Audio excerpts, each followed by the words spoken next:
Beta fish எல்லாம் இந்த மாதிரி டல்லா படுத்துக்கும் அப்பப்போ. ஏன்னா நம்ம முக்கால்வாசி பீட்டா ஃபிஷ் வந்து தனியாக வச்சுருப்போம். உங்கள் வீட்லேயும் இந்த மாதிரி டல்லாக இருந்துச்சுன்னா அப்போ நீங்கள் வாங்க வேண்டியது இந்த மாதிரி பீட்டா ட்ரைனிங் ஸ்டிக், இல்லைனா பீட்டா ஃப்ளார் ஸ்டிக்குன்னு சொல்லுவாங்க. ஸோ இது வந்து ஒரு ஸ்டிக்கோட எட்ஜில் வந்து பார்த்தீங்கன்னா பீட்டாவுடைய ஃபேஸ் வந்து கோவமாக இருக்க மாதிரி, அதாவது அதோட கில்ஸ் எல்லாம் ஓப்பனாக இருக்க மாதிரி ஒரு பொம்மை மாதிரி இருக்கும். ஆக்சுவலாக அது பொம்மை தான். ஸோ அது வந்து மல்டிபிள் கலர்ஸில் கிடைக்கும். இதை வச்சு நீங்கள் என்ன பண்ணலாம்னா உங்கள் பீட்டாவை நீங்கள் சூப்பராக ட்ரெயின் பண்ணலாம்.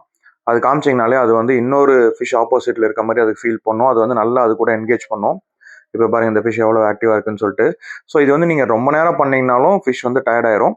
பட் ஒரு 5 to 10 மினிட்ஸ் அது கூட வந்து நீங்கள் இந்த மாதிரி விளையாடலாம். ஸோ அந்த ஸ்டிக்கை வந்து நீங்கள் எங்கெல்லாம் காமிக்கிறீங்களோ அது கூட வரும். உள்ளே இருந்து அதுவும் வந்து கில்ஸ் ஓப்பன் பண்ணி ஒரு ஃபைட் பண்ணுற மாதிரி ஒரு ஃபீல் அதுக்கு கொடுக்கும். பட் இது வந்து பார்த்தீங்கன்னா தனியாக இண்டிவிஜுவலாக நீங்கள் ஒரு பீட்டா வச்சுருக்கீங்க அப்படின்னா, அது ரொம்ப டல்லாக இருந்துச்சுன்னா என்கேஜ் பண்ணுறதுக்கு இந்த ஸ்டிக் ரொம்பவே யூஸ்ஃபுல்லாக இருக்கும். இந்த ஸ்டிக் வந்து அமேசான்லேயும் கிடைக்கும், லோக்கல் ஃபிஷ் ஷாப்லேயும் நீங்கள் வாங்கலாம். என்ன ஒரே ஒரு ஸ்லைட் டிஸ்அட்வான்டேஜ்னால் இந்த ஸ்டிக் வந்து கொஞ்சம் காஸ்ட்லியாக இருக்குது. நீங்கள் லோக்கல் ஃபிஷ் ஷாப்பில் வாங்கினீங்கன்னா க்ளோஸ் டு 300 பக்கம் சொல்கிறாங்க. அமேசான்லேயும் கொஞ்சம் காஸ்ட்லி.